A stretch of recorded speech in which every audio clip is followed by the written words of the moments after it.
ಆತ್ಮೀಯ ಮಕ್ಕಳ ಸಾಹಿತ್ಯ ಪ್ರೇಮಿಗಳಿಗೆ ನಮಸ್ಕಾರಗಳು. ನಾನು ನಿಮ್ಮ ಶಂಕರ ದೇವರು ಹಿರೇಮಠ. ಮಕ್ಕಳ ಸಾಹಿತ್ಯ ಕೃತಿಗಳ ಪರಿಚಯ ಸರಣಿ ಕಾರ್ಯಕ್ರಮಕ್ಕೆ ನಿಮ್ಮೆಲ್ಲರಿಗೂ ಸಹ ಪ್ರೀತಿಪೂರ್ವಕವಾದಂಥ ಸ್ವಾಗತವನ್ನು ಬಯಸ್ತಾ ಇದ್ದೇನೆ. ಮಕ್ಕಳ ಸಾಹಿತ್ಯ ಕೃತಿಗಳ ಪರಿಚಯ ಸರಣಿ ಕಾರ್ಯಕ್ರಮಕ್ಕೆ ನೀವೆಲ್ಲ ತೋರಿಸ್ತಿರುವಂಥ ಪ್ರೀತಿ ವಿಶ್ವಾಸಕ್ಕೆ ತುಂಬ ಹೃದಯದ ಧನ್ಯವಾದಗಳು. ಹಾಗೆ ನೀವೆಲ್ಲರೂ ಸಹ ಯೂಟ್ಯೂಬ್ ಚಾನಲನ್ನು ಸಬ್ಸ್ಕ್ರೈಬ್ ಮಾಡುವ ಮೂಲಕ ಇನ್ನೂ ಹೆಚ್ಚಿನ ಜನರಿಗೆ ಕೃತಿ ಪರಿಚಯ ಸರಣಿ ಕಾರ್ಯಕ್ರಮ ಮುಟ್ಟುವಂತೆ ಮಾಡುವಲ್ಲಿ ನಿಮ್ಮೆಲ್ಲರ ಸಹಕಾರವನ್ನು ನಾನು ಬಯಸ್ತೇನೆ. ಇವತ್ತಿನ ದಿನ ಜೂನ್ 4 ಗುರುವಾರದಂದು 78ನೇ ಸಾಹಿತ್ಯ ಕೃತಿಯ ಪರಿಚಯವನ್ನ ಮಾಡ್ತಾ ಇದ್ದೇನೆ. ಮಾರೇನಹಳ್ಳಿ ಲೋಕೇಶ್ ಅವರು ಬರೆದಿರುವಂತ ಕುಂಟೆಬಿಲ್ಲೆ ಅನ್ನುವಂತ ಮಕ್ಕಳ ಕವನ ಸಂಕಲನದ ಪರಿಚಯವನ್ನ ನಾನು ಮಾಡ್ತಾ ಇದ್ದೇನೆ. ಮಾರೇನಹಳ್ಳಿ ಲೋಕೇಶ್ ಅವರು ಈಗಾಗಲೇ 35ಕ್ಕಂತೂ ಹೆಚ್ಚು ಸಾಹಿತ್ಯ ಕೃತಿಗಳನ್ನ ರಚಿಸಿದ್ದಾರೆ. ಅಮರಗಾನ, ಕಂದನ ಕಿನ್ನರಿ, ಜ್ಞಾನಲೋಕ, ಬೆಲ್ಲಕ್ಕಿ ಸಾಲು, ಬೆಕ್ಕಿನ ಬೆಟ್ಟ, ಗುರು ಬಸವ, ಬಸವಗುರು, ನನ್ನ ದೇಶ ನನ್ನ ಜನ, ನನ್ನ ಮಕ್ಕಳು ನಮ್ಸ್ಕೋಲು, ಲೋಕಾನುಭವ ಶತಕ, ಭಾವದೀಪ, ಕಾವ್ಯ ಮಲ್ಲಿಗೆ, ಹೇಮಗಾನ, ದೀಪದ ಸಾಲು, ಕೊಡಗನಹಳ್ಳಿ ಶ್ರೀ ಬೀರೇಶ್ವರ ದರ್ಶನ, ಶ್ರೀ ಕ್ಷೇತ್ರ ಗವಿರಂಗ ದರ್ಶನ, ಕುಂಟೆಬಿಲ್ಲೆ ಮುಂತಾದ ಸಾಹಿತ್ಯ ಕೃತಿಗಳು ಸೇರಿದಂತೆ 35 ಸಾಹಿತ್ಯ ಕೃತಿಗಳನ್ನ ಶ್ರೀಯುತರು ರಚಿಸಿದ್ದಾರೆ. ಸಾಹಿತ್ಯದಲ್ಲಿ ಅಪಾರ ಅನುಭವವನ್ನು ಹೊಂದಿರುವಂತ ಇವರು ಕುಂಟೆಬಿಲ್ಲೆ ಅನ್ನುವಂತ ಮಕ್ಕಳ ಲೋಕದ ಕವಿತೆಗಳು ಅನ್ನುವಂತ ಸಂಕಲನವನ್ನು ಪ್ರಕಟಿಸಿದ್ದಾರೆ. ಮಕ್ಕಳ ಸಾಹಿತ್ಯ ವೇದಿಕೆ ಕೃಷ್ಣರಾಜಪೇಟೆ ಈ ಕೃತಿಯನ್ನ ಪ್ರಕಟಿಸಿದೆ.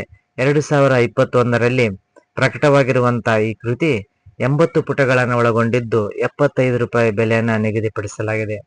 ಮುಖಪುಟ ವಿನ್ಯಾಸವನ್ನ ಅವಿನಾಶ್ ಗ್ರಾಫಿಕ್ಸ್ ಮಂಡ್ಯ ಅವರು ಮಾಡಿದ್ದಾರೆ. ಚಿತ್ರಗಳನ್ನ ಅಂತರ್ಜಾಲದ ಮೂಲಕ ಸಂಗ್ರಹಿಸಿದ್ದಾರೆ. ಸುಂದರವಾದ ಮುಖಪುಟ ವಿನ್ಯಾಸವನ್ನ ಒಳಗೊಂಡಂತೆ ಈ ಕೃತಿ ರಚನೆಯಾಗಿದೆ. ಶುಭ ಹಾರೈಕೆಯನ್ನ ಎಂ ಶಿವಮಾದಪ್ಪ ಉಪನಿರ್ದೇಶಕರು ಡಯಟ್ ಮಂಡ್ಯ ಅವರು ಶುಭ ಹಾರೈಸಿದ್ದಾರೆ. ಹಾಗೆ ಎಂ ರಾಜೇಂದ್ರ ಉಪನ್ಯಾಸಕರು ಡಯಟ್ ಮಂಡ್ಯ ಅವರು, ಹಾಗೆ ಪುನೀತ್ ಎಸ್ ಸಂಪನ್ಮೂಲ ವ್ಯಕ್ತಿಗಳು ಅಜಿಂ ಪ್ರೇಮ್ಜಿ ಫೌಂಡೇಶನ್ ಕೃಷ್ಣರಾಜಪೇಟೆ ಅವರು ಮುನ್ನುಡಿಯನ್ನ ಬರೆದು ಶುಭ ಹಾರೈಸಿದ್ದಾರೆ. ಹಾಗೆ ಬೆನ್ನುಡಿಯನ್ನ ಬಸವರಾಜ್ ಕ್ಷೇತ್ರ ಶಿಕ್ಷಣಾಧಿಕಾರಿಗಳು ಕೃಷ್ಣರಾಜಪೇಟೆ ಮಂಡ್ಯ ಜಿಲ್ಲೆಯವರು ಬೆನ್ನುಡಿಯನ್ನ ಬರೆದು ಶುಭ ಹಾರೈಸಿದ್ದಾರೆ. ಈ ಕೃತಿಯಲ್ಲಿ ನಾವು ಬಾಲ್ಯದಲ್ಲಿ ಆಡಿದಂತ ಆಟಗಳು, ಶಾಲಾ ಜೀವನ, ಸಹಪಾಠಿಗಳ ಸ್ನೇಹ, ವಿಶ್ವಾಸ, ಬಯಲಿನ ಆಟಗಳು, ಹಸಿರು ಪರಿಸರ ಚಿತ್ರಗಳು, ಪ್ರಾಣಿ ಪಕ್ಷಿ ಜೀವ ಪರಂಪರೆ, ಜನಪದ ಭಾಷೆ ಹಾಡುಗಳು, ಆಟಗಳು ಹಾಗೂ ಕವಿತೆಗಳು, ಪ್ರಾಸದಿಂದ ಕೂಡಿರುವಂತ ಹಾಡುಗಳನ್ನ ಮತ್ತು ಕಲಿಕೆಯೊಂದಿಗೆ ಆಟದೊಂದಿಗೆ ಮಾಡುವಂತ ಕಲಿಕೆ, ಈ ರೀತಿಯಂತಹ ಕವಿತೆಗಳನ್ನ ನಾವು ಈ ಸಂಕಲನದಲ್ಲಿ ನೋಡಬಹುದು. ಈಗಾಗಲೇ ಸಾಹಿತ್ಯದಲ್ಲಿ ಹಲವಾರು ಸಾಹಿತ್ಯ ಕೃತಿಗಳನ್ನ ರಚಿಸಿರುವಂತಹ ಲೇಖಕರು ಸುಂದರವಾದ ಕವಿತೆಗಳನ್ನ ಇಲ್ಲಿ ರಚಿಸಿದ್ದಾರೆ. ಒಟ್ಟು 59 ಕವಿತೆಗಳನ್ನ ನಾವು ಈ ಸಂಕಲನದಲ್ಲಿ ಕಾಣಬಹುದು. ಕುಂಟೆಬಿಲ್ಲೆ ಅನ್ನುವಂತ ಒಂದು ಕವಿತೆಯಲ್ಲಿ ಬಿಲ್ಲೆ ಬಿಲ್ಲೆ ಕುಂಟೆ ಬಿಲ್ಲೆ ಕೂರು ಬಸವ, ನಿಲ್ಲೆ ನಿಲ್ಲೆ ಕುಂಟೆ ಬಿಲ್ಲೆ ಸಾಕು ಬಸವ, ಬಸ್ ಬಂತು ರೈಲು ಹೋತು ಕೇಳು ಬಸವ, ಸೂರ್ಯ ಹೋದ ಚಂದ್ರ ಬಂದ ನೋಡು ಬಸವ, ಹಕ್ಕಿಗಳು ಗೂಡ ಸೇರ್ದು ಗೊತ್ತಾ ಬಸವ, ನಾಯಿಗಳು ಬೊಗಳ್ತಾವೆ ನಡಿ ಬಸವ, ಹಸು ಎಮ್ಮೆ ಆಡು ಕುರಿ ಬಂದ್ವಾ ಬಸವ, ಸಂಜೆ ಆರೋಗೋಯ್ತು ಬಾವ ಬಸವ, ಬಿಲ್ಲೆ ಬಿಲ್ಲೆ ಕುಂಟು ಬಿಲ್ಲೆ ನಾಳೆ ಆಡು ಬಸವ, ಈ ಹೊತ್ನಾಗ ಓದೋ ಇವತ್ತೇ ಮುಗಿಸೋಣ ಬಸವ ಅಂತೇಳಿ ಪ್ರಾಸದೊಂದಿಗೆ ಕೂಡಿರುವಂತ ಕುಂಟೆಬಿಲ್ಲೆ. ಅಂದ್ರೆ ನಾವು ಕುಂಟೆಬಿಲ್ಲೆ ಆಡೋಣ, ಬಸ್ ಬಂತು ರೈಲು ಹೋಯ್ತು, ಸೂರ್ಯ ಹೋದ ಚಂದ್ರ ಬಂದ, ಅಕ್ಕಿ ಗೂಡು ಸೇರಾಗೋತು, ನಾಯಿ ಬೊಗಳುವಂತ ಹೊತ್ತಾಗೋಯ್ತು, ಹಸು ಎಮ್ಮೆ ಆಡು ಬಂದು ಮನೆ ಸೇರಿದ್ವು, ನಾವು ಸಹಿತ ಮನೆ ಸೇರೋಣ ಸಂಜೆ ಆಯ್ತು ಅನ್ನುವಂತ ಪರಿಕಲ್ಪನೆ. ಕತ್ಲಾದಾಗ ಪಕ್ಷಿಗಳು ಪ್ರಾಣಿಗಳು ಗೂಡನ್ನ ಸೇರ್ತದವ, ನಾವು ಸಹ ಹೋಗಿ ಗೂಡನ್ನ ಸೇರೋಣ ಅನ್ನುವಂಥದ್ದು ಪ್ರಾಸಗಳ ಮೂಲಕ ಮಕ್ಕಳಲ್ಲಿ ಆಟಗಳ ಪರಿಚಯವನ್ನ ಮಾಡುವಂತ ಪ್ರಯತ್ನವನ್ನ ಲೇಖಕರು ಇಲ್ಲಿ ಮಾಡಿದ್ದಾರೆ. ಇನ್ನು ಆಟದ ಗೆಳೆಯ, ಮಕ್ಕಳಿಗೆ ಆಟಗಳಂದ್ರೆ ತುಂಬಾ ಇಷ್ಟ. ಮಕ್ಕಳು ತುಂಬಾ ಖುಷಿಯಿಂದ ಆಟಗಳನ್ನ ಆಡುವಂತದನ್ನ ನಾವು ನೋಡ್ತೀವಿ. ಆಟಕ್ಕೆ ಬಂದ ನನ್ನ ಗೆಳೆಯ ಊಟಕ್ಕೆ ತಂದ ಮೊಸರುಳಿಯ, ಆಟ ಆಡಿದರಾಟ ಆಡೋಣ ಏನಂತ ಆಡುತ್ತಾ ಆಡುತ್ತನಾತ. ಬಂದೆ ಬಂದೆ ಬಿಟ್ಟ ನನ್ನ ಗೆಳೆಯ, ಮಸರುಳಿಯ ತಿನ್ನೋಣೆಂದ ಸವಿರುಚಿಯ. ಟಿಕ್ ಟಕ್ ಟಿಕ್ ಟಿಕ್ ಗಡಿಯಾರದಾಟ, ಕುಹು ಕುಹು ಕೋಗಿಲೆ ಆಡಾಟ, ತೆಂಗಿನ ಮರದ ಗರಿ ಗರಿ ಆಟ, ನೀರಿನ ಜುಳು ಚೆನ್ನಾಟ ನೀರಾಟ, ಕಾಕ ಕಾಗೆ ಕೂಗಾಟ, ಪ್ರಾಣಿ ಪಕ್ಷಿ ಮಿಮಿಕ್ರಿ ಆಟ. ನಮ್ ಗೆಳೆಯ ಬಂದಾಗ ನನ್ ಗೆಳೆಯನ ಜೊತೆಗೆ ಒಂದು ಆಟ, ಎರಡು ಆಟ, ಮೂರು ಆಟ, ನಾವು ಬಹಳಷ್ಟು ಆಟ ಆಡ್ತೀವಿ. ಆಮೇಲೆ ಅವನು ಮಸರುಳಿ ತರ್ತಾನ, ಮಸರುಳಿ ತಿನ್ಕಂತ ನಾವು ಆಟ ಆಡ್ತೀವಿ. ಗಡಿಯಾರ ತನ್ನ ಪಾಡಿಗೆ ತಾನು ಹೋಗ್ತಿರ್ತಾ, ನಾವು ಕೂಗು ಅನ್ಕಂತ ಕೋಗಿಲೆ ಆಟ ಆಡ್ತೀವಿ. ತೆಂಗಿನ ಮರದ ಗರಿಗಳನ್ನ ತಗಂದು ಅದ್ರೊಳಗೂ ಆಟ ಆಡ್ತೀವಿ. ಜುಳು ಹರಿಯುವಂತ ನೀರಿನಾಗೂ ಆಟ ಆಡ್ತೀವಿ. ಕಾಗೆ ಜೊತೆಗೆ ಪ್ರಾಣಿಗಳ ಮಿಮಿಕ್ರಿ ಮಾಡಿಕೊಂತಾನು ಆಟ ಆಡ್ತೀವಿ ಅಂತೇಳಿ ಆಟಗಳನ್ನ ಮಕ್ಕಳಿಗೆ ಯಾವುದೇ ವಸ್ತುಗಳಿರ್ಲಿ, ಯಾವುದೇ ಸನ್ನಿವೇಶ ಇರಲಿ, ಎಲ್ಲವನ್ನು ಸಹ ತಮ್ಮ ಆಟಕ್ಕೆ ತಕ್ಕಂತೆ ಅನುಗುಣಕ್ಕೆ ಬದಲಾಯಿಸಿಕೊಂಡು ಅವುಗಳ ಜೊತೆಗೆ ಆಡುವಂತ ಮನೋಸ್ಥಿತಿಯನ್ನ ಮಕ್ಕಳು ಹೊಂದಿರ್ತವೆ. ಅವರಲ್ಲಿರುವಂತ ಮುಗ್ಧತೆಯ ಕಾರಣದಿಂದ ಅವರು ಯಾವುದೇ ಸಾಮಾನುಗಳ ಜೊತೆಗೂ ಸಹ ಲೀಲಾಜಾಲವಾಗಿ ಆಟ ಆಡುವಂತ ಒಂದು ಮನಸ್ಥಿತಿಯನ್ನು ಅವರು ಮಕ್ಕಳು ಹೊಂದಿರುತ್ತಾರೆ ಅನ್ನುವಂಥದ್ದು ಈ ಕವಿತೆಯಲ್ಲಿ. ಮಗುವಿನ ಮನಸ್ಸಿಗೆ ಯಾವ ರೀತಿ ಹತ್ತಿರ ಆಗ್ತದೆ, ಮಗುವಿನ ಮನಸ್ಸು ಯಾವ ರೀತಿ ಅನ್ಕಂತತೆ, ಅದಕ್ಕೆ ತಕ್ಕಂತ ಕವಿತೆಗಳನ್ನ ಲೇಖಕರು ಇಲ್ಲಿ ಬರೆದಿದ್ದಾರೆ. ಇನ್ನು ಕರೆ ಅನ್ನುವಂತ ಒಂದು ಕವಿತೆಯಲ್ಲಿ, ಬಾರೋ ಕಂದ ಬೈಲಿಗೆ ಸೂರ್ಯ ಬಂದ ಧರಣಿಗೆ, ಹಗಲ ಸೂರ್ಯನ ಬೆಳಕಲಿ ಜ್ಞಾನಮಾನ ಜಗದಲ್ಲಿ, ಗಲಿಸು ಜ್ಞಾನ ತಿಳಿಯಲಿ ವಿಜ್ಞಾನ ಪ್ರಗತಿ ನಿನ್ನಲ್ಲಿ, ಇರುಳ ಚಂದ್ರ ಬೆಳಕಲಿ ಎಣಿಸುತ್ತಾರೆ ನಭದಲ್ಲಿ, ರೇಖಾಗಣಿತ ಪುರಾಣಕಥೆಯ ತಿಳಿದು ಕುಣಿ ನಿನ್ನಲ್ಲಿ, ನಿಶಾಚರ ಕೂಗಲಿ ನಿಶಬ್ದನಾಗುತ್ತ, ಮೌನ ಮೌನದಿ ಮಾತಾಡು ಆಡು ಕಾಡು ಮೇಡಲಿ ಅಳಿದಾಡು, ಪ್ರಪಂಚ ಜ್ಞಾನಿ ನೀನಾಗು. ಬಾ ಕಂದ ಬೈಲಿಗೆ, ಯಾಕಂದ್ರೆ ಧರಣಿಗೆ ಸೂರ್ಯ ಬಂದಾನ, ಬೆಳಕಾಯ್ತು, ಬಾ ಮನೆಗೆ ಮಲಗಬೇಡ, ಆಟ ಆಡು, ಮೊಬೈಲ್ ನೋಡ್ಬೇಡ, ಬಾ ಅಗ್ನಲ್ಲಿ ಸೂರ್ಯ ಬಂದಾನ, ಅವನು ಎಷ್ಟು ಪ್ರಕಾರವಾಗಿರ್ತಾನೋ ಅಷ್ಟೇ ಪ್ರಕಾರವಾದಂತ ಜ್ಞಾನವನ್ನ ನೀನ್ ಗಳಿಸು, ಜ್ಞಾನದ ಸಂಪತ್ತನ್ನ ನೀನ್ ಪಡಿ. ಚಂದ್ರ ಇರುಳಿನಲ್ಲಿ ಚಂದ್ರ, ಮುಂಜಾನೆ ಸೂರ್ಯ ಭೂಮಿಗೆ ಹೇಗೆ ಬೆಳಕಾಗ್ತಾರ ಅದೇ ರೀತಿ ನೀನು ಅರಿತ್ಕೋ, ರೇಖಾಗಣಿತನ ಅರಿತುಕೋ. ಆಮೇಲೆ ನಿಶಚರಾಗಿ ನಿಶಬ್ದನಾಗಿ ಮೌನದಿಂದ ಮಾತನಾಡು, ಲೋಕವನ್ನ ಸಂಚರಿಸು, ದೇಶವನ್ನ ಸುತ್ತು, ಕೋಶವನ್ನ ಓದು ಅನ್ನುವಂತ ಭಾವನೆಗಳೊಂದಿಗೆ ಈ ಕವಿತೆ ಮಗುವಿಗೆ ಹೇಳಿದ್ರೆ, ಮಗುವಿಗೆ ಸೂರ್ಯಚಂದ್ರರ ಹಗಲು ರಾತ್ರಿನ ಪರಿಕಲ್ಪನೆ ಜೊತೆಗೆ ಅವನು ಸಹ ಲೋಕ ಸಂಚಾರ ಮಾಡ್ತಾ ಜಗತ್ತಿನಲ್ಲಿ ಆಗುವಂತ ಬದಲಾವಣೆಗಳು, ಇರುವಂತ ವಿಸ್ಮಯಗಳು, ಅವುಗಳನ್ನ ಅರಿತ ನಡೆಯಬೇಕನ್ನುವಂತ ವಿಷಯವನ್ನ ಲೇಖಕರು ಮಗುವಿಗೆ ಕವಿತೆಯ ಮೂಲಕ ಹೇಳುವಂತ ಪ್ರಯತ್ನವನ್ನ ಇಲ್ಲಿ ಮಾಡಿದ್ದಾರೆ. ಇನ್ನು ಮುದ್ದು ಪುಟ್ಟ ಅನ್ನುವಂಥದ್ದು, ಚಂದಮಾಮನ ಲೋಕಕ್ಕೆ ನನ್ನ ಕರೆದೊಯ್ಯೋ ನನ್ನಮ್ಮ, ಅದರಂದದ ಮನೆಯನ್ನು ಕಟ್ಟುವೆ ನಾನು ಕರೆದೋಗೆ ನಮ್ಮಮ್ಮ, ನೋಡಕ್ಕೆ ಬರುವರು ಬರಲಮ್ಮ ಅಂದ ಚಂದ ಮನೆಯಮ್ಮ, ಮನೆಯಲ್ಲಿ ನೀನು ರಾಣಿಯಮ್ಮ ಅಪ್ಪ ಯಜಮಾನ ಕೇಳಮ್ಮ, ತಾರಾಲೋಕದೆಡೆಗೆ ಸಾಗಿ ಬೆಳಕಿನ ಬೆಳಕು ಆಗೋಣಮ್ಮ, ಸೂರ್ಯನಿಗೆ ನಮಸ್ಕರಿಸಿ ಬೆಳಕು ನೀಡು ಅಣ್ಣೋಣಮ್ಮ, ಹಕ್ಕಿಗಳಾಗಿ ಆರ್ಬಹುದು ಚಿಟ್ಟೆಗಳಾಗಿ ಸಾಗ್ಬಹುದು, ಒಕ್ಕಳ ಮಕ್ಕಳ ದುಡಿಮೆಯಂತೆ ಬದುಕಬಹುದು ನಾವಮ್ಮ, ಅಮ್ಮ ಇಂತಹ ಕನಸು ಚಂದ ಮತ್ತೆ ತಟ್ಟಿ ಮಲಗ್ಸಮ್ಮ, ಚಂದ್ರಲೋಕದಿ ಮನೆಯ ಕಟ್ಟಿ ಮತ್ತೆ ದರಿಗೆ ಬರುವೆನಮ್ಮ. ಈ ಮಗು ಕನಸಿನಲ್ಲಿ ಯಾರಾದ್ರೂ ಕನಸಿನಾಗ ಏನ್ ಬೇಕಾದ್ರೂ ಆಗ್ಬಹುದು, ಆದ್ರೆ ಮಗು ಕನಸಿನಲ್ಲಿ ಚಂದ್ರಲೋಕದಲ್ಲಿ ಒಂದು ಮನೆ ಕಟ್ಬಿಡ್ತಾನೆ ಅನ್ನುವಂಥದ್ದು. ನನ್ನ ಚಂದ್ರಲೋಕಕ್ಕೆ ಕರ್ಕೊಂಡೋಗಮ್ಮ, ಅಲ್ಲಿ ನಾನು ನೋಡೋಕ್ ಬರ್ತೀನಿ, ಅಂದ ಚಂದದ ಮನೆ ಕಟ್ತೀನಿ, ತಾರೆಗಳನ್ನ ನೋಡ್ತೀನಿ, ಬೆಳಕನ್ನ ಕಾಣ್ತೀನಿ, ಸೂರ್ಯನಿಗೆ ನಮಸ್ಕಾರ ಮಾಡ್ತೀನಿ, ಆಮೇಲೆ ಹಕ್ಕಿಗಳಂಗಕ್ಕೆ ಆರ್ಬೋದು, ಚಿಟ್ಟೆಗಳ ಜೊತೆಗೆ ಸಾಗ್ಬೋದು. ಅಮ್ಮ ಒಂದು ಕನಸು ಕಾಣ್ತೇನೆ, ನೀನ್ ನನಗೆ ಇನ್ನ ಮತ್ತೆ ಮಲಸು, ನನಗೆ ಜೋ ಜೋ ಲಾಲಿ ಮಾಡಿ ನನಗೆ ಮಲಸು, ನಾನು ಸುಂದರವಾದ ಕನಸನ್ನ ಕಾಣ್ತೀನಿ, ಕನಸಿನಲ್ಲಿ ನಾನು ಚಂದ್ರಲೋಕದಲ್ಲೇ ಮನೆಯನ್ನ ಕಟ್ತೀನಿ ಅನ್ನುವಂತ ಒಂದು ಕವಿತೆಯಲ್ಲಿ ಮಗುವಿನ ಒಂದು ಕಲ್ಪನೆ ಯಾವ ರೀತಿ ಚಂದ್ರನ ಜೊತೆಗೆ ದೂರದಿಂದ ಚಂದ್ರನ ನೋಡಿ ಊಟ ಮಾಡೋದಲ್ಲ, ಚಂದ್ರಲೋಕದಲ್ಲೇ ಒಂದು ಮನೆ ಮಾಡಿಬಿಟ್ಟು ಅಲ್ಲಿಂದ ಸೂರ್ಯನ ಬೆಳಕನ್ನ ನೋಡುವಂಥದ್ದು, ಅಲ್ಲಿಂದ ಭೂಮಿಯನ್ನ ನೋಡುವಂಥದ್ದು, ತಾರಲೋಕವನ್ನ ನೋಡುವಂಥದ್ದು, ಅದು ಮಗುವಿನ ಕನಸು.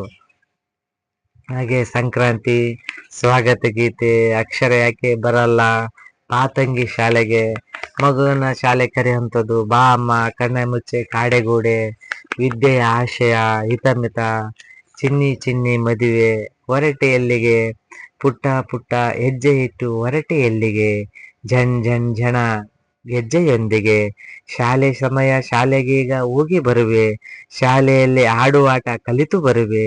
ಸಂಜೆ ಬರಲಿ ಆಗ ನಾನು ಕೂಡಿ ಹಾಡುವೆ.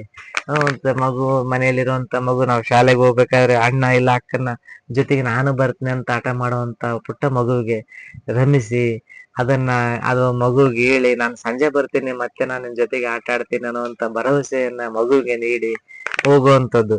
ಪುಟ್ಟ ಪುಟ್ಟ ಹೆಜ್ಜೆ ಇಟ್ಟು ಮಗು ಅಣ್ಣನನ್ನ ಅಕ್ಕನನ್ನ ಹಿಂಬಾಲಿಸ್ಬಿಡುತ್ತೆ, ನಾನು ಬರ್ತೀನಿ ಅಂತ ಹಠ ಮಾಡುತ್ತೆ. ಅಂತ ಸಂದರ್ಭದಲ್ಲಿ ಶಾಲೆ ಸಮಯ ಆಗಿದೆ, ನಾನು ಶಾಲೆಗೆ ಹೋಗ್ತೀನಿ, ಅಲ್ಲಿ ಹಾಡು ಕತೆ ಕೇಳಿ ಬಂದು ಪುನಃ ನಾನು ನಿನಗೆ ಕತೆ ಹೇಳ್ತೀನಿ ಹಾಡು ಹೇಳ್ತೀನಿ ಅಂತ ಹೇಳಿದಾಗ ಮಗು ಸ್ವಲ್ಪ ಸಮಾಧಾನ ಆಗುತ್ತೆ. ಆದ್ರೂ ಬಿಡೋದಿಲ್ಲ, ಪುಟ್ಟ ಪುಟ್ಟ ಹೆಜ್ಜೆ ಇಟ್ಕೊಂಡು ಹಿಂಬಾಲಿಸುವಂತ ಪ್ರಯತ್ನ ಮಾಡುತ್ತೆ. ಅವಾಗ ತಂದೆ ತಾಯಿ ಬಂದು ಮಗುವನ್ನು ಎತ್ತಿಕೊಂಡು ರಮಿಸುವಂಥದ್ದು, ಅದು ರಾಗ ತೆಗೆದು ಅಳುವಂಥದ್ದು, ಈ ಎಲ್ಲ ಸನ್ನಿವೇಶವನ್ನ ಮಗುವಿನ ಸೂಕ್ಷ್ಮ ಅತಿ ಸೂಕ್ಷ್ಮ ವಿಷಯಗಳನ್ನ ಅರಿತು ಅದನ್ನ ಕವಿತೆಗಳಲ್ಲಿ ಹಿಡಿದಿಡುವಂತ ಪ್ರಯತ್ನವನ್ನ ಲೇಖಕರು ಇಲ್ಲಿ ಮಾಡಿದ್ದಾರೆ. ಇನ್ನು ಶಾಲೆಗೆ ಬನ್ನಿರಿ ಅನ್ನುವಂಥದ್ದು. ಬನ್ನಿ ಬನ್ನಿ ಚಿಣ್ಣರೆಲ್ಲ ಶಾಲೆಗೆ ಈ ದಿನ, ಕಲಿಯ ಬನ್ನಿ ಮಕ್ಕಳೆಲ್ಲ ಪ್ರತಿದಿನ ಈ ದಿನ. ಕಲಿಯದಿದ್ದರೆ ಕೇಡಾಗುವುದು ಬನ್ನಿ ಶಾಲೆಗೆ, ಕಲಿಕೆಯೇ ಜೀವನ ಪಾಠವು ಬನ್ನಿ ಶಾಲೆಗೆ. ಶಿಕ್ಷಣ ಶಕ್ತಿ ಮನುಕುಲವು ಬನ್ನಿ ಗುರುಬೋಧೆಗೆ, ಶಿಸ್ತು ಶಾಂತಿ ಜೀವನವು ಸ್ವೀಕರಿಸಿ ಜೀವನಕ್ಕೆ. ಅಜ್ಞಾನವಂತೂ ನಾಶವಾಗಲಿ ಉಲಿಯಲಿ ವಿಜ್ಞಾನ, ವಿಜ್ಞಾನ ವಿಕಾಸನ ನಿತ್ಯವಾಗಲಿ ಮನುಕುಲಕ್ಕೆ ಸುಜ್ಞಾನ. ಆಕಾಶ ಭೂಮಿಯ ಅವಕಾಶ ಕಲಿಕಾ ಜೀವನ ತಾನನ, ಇಂದು ಮಕ್ಕಳು ನಾಳೆ ಪ್ರಜೆಗಳು ಗುರು ಶಿಷ್ಯರಿಗೊಂದನ. ಶಾಲೆಗೆ ಬನ್ನಿ ಮಕ್ಕಳೇ, ಈಗ ಜೂನ್ ಪ್ರಾರಂಭ ಆಯಿತು, ಎಲ್ಲರೂ ಸಹ ಶಾಲೆಗೆ ಮಕ್ಕಳನ್ನ ಕರೀತಾರೆ. ಮಕ್ಕಳು ಸಹ ತುಂಬಾ ಖುಷಿ ಖುಷಿಯಿಂದ ಹೊಸ ಬ್ಯಾಗು, ಹೊಸ ಪುಸ್ತಕಗಳು, ನೋಟ್ ಬುಕ್ಗಳು ಇಟ್ಕೊಂಡು ಶಾಲೆಗೆ ಹೋಗುವಂಥದ್ದೊಂದು ಸಂಭ್ರಮ.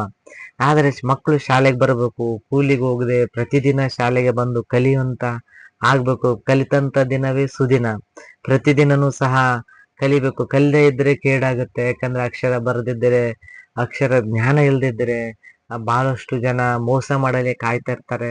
ಅಮಾಯಕತ್ವವನ್ನ ಬಳಸ್ಕೊಂಡು ಮೋಸ ಮಾಡುವಂತ ಜನ ನಮ್ಮ ಸುತ್ತಲ ಪ್ರಪಂಚದಲ್ಲಿದ್ದಾರೆ. ಹಾಗಾಗಿ ನಾವು ಅಕ್ಷರಗಳನ್ನ ಕಲಿತು ಅಕ್ಷರಗಳ ಜೊತೆಗೆ ಬೆಳೆಯಬೇಕು. ಹಾಗೆ ಕಲಿಬೇಕಂದ್ರೆ ಶಿಕ್ಷಣ ಒಂದು ಶಕ್ತಿ. ಹಾಗಾಗಿ ಆ ಶಕ್ತಿಯನ್ನು ಪಡೆಯಲು ನಾವು ಶಾಲೆಗೆ ಹೋಗ್ಬೇಕು. ಶಾಲೆಗೆ ಬನ್ನಿ ನೀವೆಲ್ಲರೂ, ಶಿಸ್ತಿನಿಂದ ಶಾಂತಿಯಿಂದ ಶಿಕ್ಷಣವನ್ನ ಕಲಿತು ಅಜ್ಞಾನವನ್ನ ನಾಶ ಮಾಡಿ ನಾವು ವಿಜ್ಞಾನವನ್ನ ವಿಕಾಸ ಮಾಡಿಸುವಂತ ಕೆಲಸ ನಾವು ಮಾಡಬೇಕು. ಆಕಾಶ ಭೂಮಿಯ ಅವಕಾಶ ಕಲಿಕಾ ಜೀವನ ನಮಗಿದೆ. ವಿದ್ಯಾರ್ಥಿ ಜೀವನ ಕಲಿಯುವಂಥದ್ದು. ಕಲಿತಾ ಕಲಿತಾ ನಾವು ವಿಜ್ಞಾನದ ಜೊತೆಗೆ ಪ್ರಗತಿಯನ್ನ ಸಾಧಿಸಿದಾಗ ನಮ್ಮಲ್ಲಿ ಒಂದು ಪ್ರಗತಿ ಉಂಟಾಗುತ್ತೆ. ಆಗ ಒಂದು ಪ್ರಗತಿಯ ಕಾರಣದಿಂದ ನಮ್ಮಲ್ಲಿ ಒಂದು ಸಾಧಕ ಹುಟ್ಟುತ್ತಾನೆ. ಹಾಗಾಗಿ ನಾವೆಲ್ಲರೂ ಸಹ ಮಕ್ಕಳನ್ನ ಶಾಲೆಗೆ ಕಳಿಸ್ಬೇಕು. ಯಾವುದೇ ಒಂದು ಮಗು ಶಾಲೆಯನ್ನ ಬಿಟ್ಟು ಕೂಲಿಗೆ ಹೋಗುವುದು ತಪ್ಪು. ಹಾಗಾಗಿ ಆ ಮಗು ಕೂಲಿ ಕೆಲಸಕ್ಕೆ ಹೋಗದೆ ಶಾಲೆಗೆ ಬರಬೇಕು ಅನ್ನುವಂಥದ್ದು. ಶಾಲೆಗೆ ಬನ್ನಿ. ಹಾಗೆ ನಮ್ಮೂರ ಶಾಲೆಗೆ ಜೈ ಅನ್ನುವಂಥದ್ದು. ವಿಶ್ವ ಮಾನವರಾಗೋಣ, ದೇವರ ನೋಡಲು ಹೋಗೋಣ, ಪ್ರಕೃತಿ ದೇವರು ಎನ್ನೋಣ. ಹೊಂಗೆ ಬೇವು ಮಾವಿನ ಮರಗಳ ಪರಿಸರ ಕಾಡಲಿ ನೋಡೋಣ. ಅರಳೆ ಹಳಸು ಹುಣಸೆ ತೇಗವ ಪ್ರಕೃತಿಯ ನೋಡಿ ಕಲಿಯೋಣ. ಗುಡಿ ಚರ್ಚು ಮಸೀದಿಯ ಬಿಡೋಣ, ಪ್ರಕೃತಿ ದೇವರ ಕಾಣೋಣ. ಮೌಢ್ಯತೆಯ ಬಡಿಗಿತ್ತು ನಾವು ದುಡಿಮೆಯೇ ದೇವರೆನ್ನೋಣ. ಗುರು ಹಿರಿಯರ ಮಾತು ಕೇಳುತ್ತಾ ಒಪ್ಪಿ ಒಪ್ಪಿ ಅಪ್ಪಿ ನಡೆಯುತ್ತಾ, ಭೂಮಿ ನಂಬಿ ಬೇಸಾಯ ಮಾಡುತ್ತಾ ರೈತ ಕುಲ ಕೊಂದನೆ ಸಲ್ಲಿಸೋಣ. ನಾಡಿ ನುಡಿ ಕನ್ನಡ ನಾಡಿಗೆ ಬೆನ್ನೆಲುಬ ಬಾಗುತ್ತಾ ಭಾರತ ದೇಶದ ಕಟ್ಟೋಣ. ಎಂದೆಂದು ನಾವು ಭಾರತೀಯರಾಗಿ ವಿಶ್ವ ಮಾನವರಾಗೋಣ. ಅಂದರೆ ವಿಶ್ವ ಮಾನವ ದೇವರನ್ನ ನಾವು ಹುಡುಕುತ್ತಾ ಅಲ್ಲಿ ಇಲ್ಲಿ ಹೋಗೋದಲ್ಲ, ಪ್ರಕೃತಿ ಜೊತೆಗೇನೆ ಪ್ರಕೃತಿ ಒಳಗೆ ನಾವು ದೇವರನ್ನ ಕಾಣಬೇಕು. ಹೊಂಗೆ ಮರ, ಮಾವಿನ ಮರ, ಬೇವಿನ ಮರವನ್ನ ಪ್ರೀತಿಸ್ತಾ, ಪ್ರಕೃತಿಯನ್ನ ಪ್ರೀತಿಸ್ತಾ, ಮರಗಳನ್ನ ಬೆಳೆಸ್ತಾ, ಪರಿಸರ ಸಂರಕ್ಷಣೆ ಮಾಡುತ್ತಾ, ಪ್ರಕೃತಿಯನ್ನ ಆರಾಧಿಸುತ್ತಾ, ದೇವರನ್ನ ಕಾಣುತ್ತಾ, ದೇವರ ಒಂದು ಪ್ರತಿರೂಪವನ್ನ ಪ್ರಕೃತಿಯಲ್ಲಿ ಕಾಣುತ್ತಾ, ಪ್ರಕೃತಿಯನ್ನ ಕಾಪಾಡಿದಾಗ ಆ ಪ್ರಕೃತಿ ನಮ್ಮನ್ನ ಕಾಪಾಡುತ್ತೆ.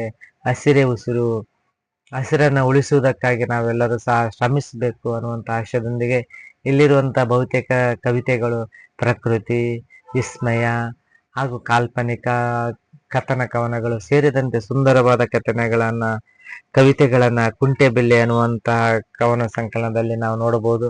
ಮಕ್ಕಳ ಲೋಕದ ಕವಿತೆಗಳು ಸುಂದರವಾದ ಕೃತಿಯಾಗಿದೆ. ಸಾಹಿತ್ಯ ಪ್ರೇಮಿಗಳು ಇಂತಹ ಸಾಹಿತ್ಯ ಕೃತಿಗಳನ್ನ ಕೊಂಡು ಓದುವ ಮೂಲಕ ಸಾಹಿತ್ಯ ಪರಂಪರೆಯನ್ನ ಹೆಮ್ಮರವಾಗಿ ಸಮೃದ್ಧಗೊಳಿಸುವಂತ ಕೆಲಸ ಮಾಡಬೇಕು.